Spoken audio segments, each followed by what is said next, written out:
جب انسان کی آنکھوں سے آنسو بہتے ہیں تو اس پر رب کی رحمت برستی ہے۔ جو درد تم محسوس کرتے ہو وہ پیغامات ہیں، انہیں غور سے سنو۔ خاموشی سمندر ہے اور گفتگو نہر کی طرح ہے۔ تجھے سمندر تلاش کر رہا ہے، تو نہر کی تلاش نہ کر۔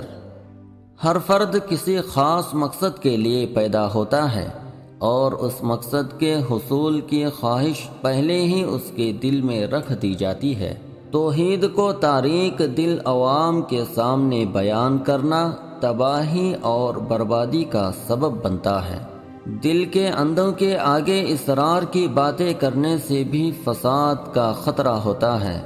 کبھی کبھی ایک بات جہان کو ویران بنا دیتی ہے اور کبھی لومڑیوں کو شیر بنا دیتی ہے۔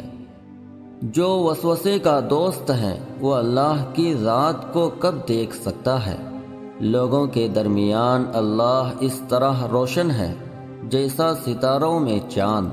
اگر تو نہیں دیکھتا ہے تو اے دنیا تو معدوم نہیں ہے۔ اپنے نفس کی انگلی کو آنکھ پر سے ہٹا لے، پھر تو جو کچھ چاہتا ہے دیکھ۔